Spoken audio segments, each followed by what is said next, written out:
پیش خدمت ہے ناول شہر دل، جسے لکھا ہے ساجدہ حبیب نے، اور آواز سن رہے ہیں آپ MB کی۔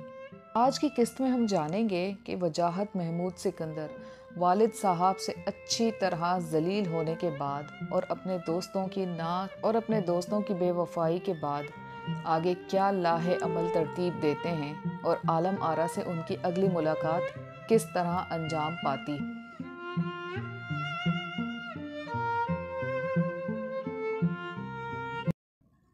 فقیر بابا نے ان مہمانوں کی آمد کے بارے میں اطلاع دی جو بیرونی بیٹھک میں تشریف فرما تھے۔ کسی انجان احساس کے تحت تیزی سے چلتا ہوا جب میں بیٹھک میں پہنچا تو بالکل سامنے مہمانوں کے روپ میں زکا اور عربی کو بخیر و عافیت دیکھ کر میرے دماغ کی چرخی گھوم گئی۔ ادھر ان دونوں نے جپٹ کر میرے پاؤں پکڑ لیے اور رندھی ہوئی آواز میں اپنے نہ کردہ گناہوں کی معافی مانگنے لگے۔ مجھے صاف پتہ چل گیا تھا کہ یہ پروگرام باقاعدہ طور پر پلان کیا گیا ہے۔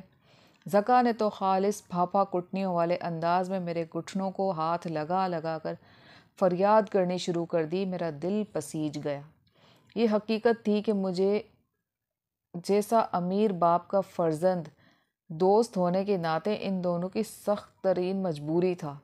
مجھے موٹے خرچے تو ایک طرف رہے، عربی کے لیے تو باقاعدہ جگہ ٹیکس مقرر کر رکھا تھا، کیونکہ سارا سال اس کی زندگی ادھار پر چلتی تھی۔ ویسے بھی یتیم بچہ تھا اور اس پر عنایات کی بارش کرتے ہوئے وہ نادیدہ ثواب ہمیشہ میرے مد نظر رہتا، جسے آخرت میں میرا نصیب بننا تھا۔ بہرحال بڑی مشکل سے میں نے اپنے غصے کو کنٹرول کیا، انہیں اپنی خراشیں دکھا دکھا کر شرم اور غیرت دلائی۔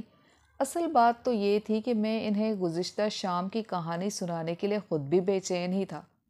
اب فقیر بابا چائے لے کر آ گئے اور میں اور زکا اور عربی کو دل سے معاف کرنے کے بعد ان کی داستان سنے بغیر اپنی کہانی خوب نمک مرچ لگا کر سنا رہا تھا۔ درمیان میں کہیں کہیں عربی خوب احمقانہ سوالات کر رہا تھا۔ مثلاً جب میں نے بتایا کہ پھر وہ مجھے اٹھا کر اندر لے گئے تو عربی نے پوچھا، کون اٹھا کر لے گئے؟ بھائی وہی ڈاکٹر صاحب، میں نے جھنجھلا کر کہا۔ اچھا، وہ مطمئن لہجے میں بولا۔ میں سمجھا کہ شاید ڈاکو کو اٹھا کر لے گئے۔ میں نے غصے سے اس کی طرف دیکھا تو اس نے فوراً سوال کیا، ویسے کیا تم خود چل کر اندر گئے تھے یا تمہیں واقعی ڈاکٹر صاحب نے گود میں اٹھایا تھا؟ زکا نے بھی سوال کر ڈالا۔ اب اگر تم دونوں نے کوئی بکواس کی تو میں کوئی بات نہیں کروں گا۔ اتنا کہہ کر جب میں منہ پھلا کر بیٹھ گیا تو عربی خان فوراً میری دکھتی ہوئی رگ پکڑ کر بولے، یار آج عالم آرا تمہاری غیر موجودگی کی وجہ سے کافی پریشان دکھائی دے رہی تھی۔ اچھا؟ میں نے فوراً بے تابی سے پوچھا۔ کیا واقعی؟ دیکھ اسے، عربی نے مسکرا کر زکا سے کہا۔ ابھی ہم سے بات نہ کرنے کا عزم کر رہا تھا اور اب فوراً سوال کر رہا ہے۔ کیا کروں؟ میں نے نہایت شرمندگی سے اپنی بے بسی کا اعتراف کرتے ہوئے کہا، تم جیسے ذلیل دوستوں کے بغیر میری زندگی یقیناً ادھوری ہے۔ اپنی اس شکست کا اعتراف کرنے کے بعد میں انہیں والد محترم کے ہاتھوں پٹائی کے عظیم الشان مظاہرے کا قصہ حذف کر کے باقی تمام داستان سنانے لگا۔ زکا تو یقین کرنے پر تیار ہی نہ تھا، البتہ عربی اپنی روایتی خوش مزاجی سے او جیو میرے شیر، خوش کر دیتائی، جسے مشہور عالم نعرے لگا کر میری پیٹھ تھپ تھپاتا رہا اور شاباش شاباش کہہ کر آئندہ ہر ایسے موقع پر حوصلے بلند رکھنے کی تلقین فرمائی۔ جب اس کی پند و نصیحت کے تمام ٹوکرے خالی ہو گئے تو ان دونوں احباب نے اجازت مانگی۔ جب وہ رخصت ہو گئے تو میرا وجود ایک دم ہلکا پھلکا سا ہو گیا اور میری روح دوبارہ اس سمندر میں غوطہ کھانے کے لیے بےتاب ہونے لگی۔ لیکن فی الحال ایسا مزید مرحلہ ابھی کوسوں دور تھا، کیونکہ گزشتہ شام کی واردات کے داغ ابھی تازہ تھے۔ اس رات میں نے کئی رنگین سپنے دیکھے۔ جی ہاں، میری آنکھیں بلا شبہ یہ حق محفوظ رکھتی تھیں، اس لیے کہ 8 بجے شب ڈاکٹر باری اپنی اہلیہ اور عالم آرا کے ہمراہ میری خیریت دریافت کرنے تشریف لائے۔ اور میری وزادار ماں نے میرے والد بزرگوار کی غیر حاضری کا مکمل فائدہ اٹھاتے ہوئے ان کی بے حد خاطر تواضع کی تھی۔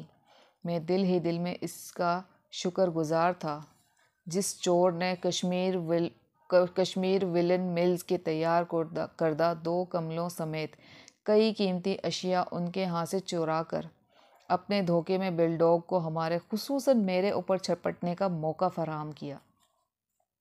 دوران گفتگو مجھے بڑی شدت سے احساس ہوا نہایت ہی مہربان ڈاکٹر باری صاحب نے اپنے اہل خانہ کے سامنے میری پٹائی کا قصہ گوش گزار نہیں کیا، ورنہ میری بڑی سبکی ہوتی۔ البتہ الوداع کہتے ہوئے انہوں نے بظاہر تو کاندھا تھپتھپایا، لیکن حقیقت میں وہ یہ جاننا چاہ رہے تھے کہ وہ میرے ان زخموں کا اندازہ لگانا چاہ رہے تھے جو ابا حضور کی طرف سے لگائے گئے دھموکوں کے نتیجے میں رونما ہو سکتے تھے۔ کسی قسم کی ضرب کا نشان نہ پا کر میری ہلکی سی کی آواز پر وہ بما اہل خانہ رخصت ہو گئے۔ عالم آرا میرے بہت قریب آ چکی تھی۔ اس راہ پر نہایت محتاط انداز میں قدم اٹھائے ہوئے میں عربی اور ذکا کی مشاورت میں اپنا سفر طے کرتا رہا۔ کسی بھی فری پیریڈ میں کینٹین کی پچھلی طرف پھیلے ہوئے درختوں کے تلے ہم بیٹھ کر دنیا جہاں کے موضوعات پر گفتگو کرتے، سارے جہاں کی سیاست پر بحث کی جاتی۔ کبھی کبھی عالم آرا کا تشویشناک لہجہ میرے دل میں اتر جاتا۔ میری نانی اماں کا خط آیا۔ حالات عجب رنگ اختیار کرتے جا رہے ہیں۔ وہاں کے بزرگ خوفزدہ ہیں کہ موجودہ سیاستدان اس تاریخ کو بدلنے کے درپے ہیں جو مسلمانوں نے 2 قومی نظریے کی صورت میں سچ ثابت کر دکھانے کے لیے اپنے خون سے لکھی گئی تاریخ مٹانا آسان کام نہیں۔ میں اسے شاید جھوٹی تسلی دینے کے لیے لفاظی کا سہارا لیتا۔ یہ سازش ہے اور سازش کا کوئی دماغ نہیں ہوا کرتا۔ انشاءاللہ سب ٹھیک ہو جائے گا۔ لیکن واقعی کچھ بھی ٹھیک نہ ہو سکا۔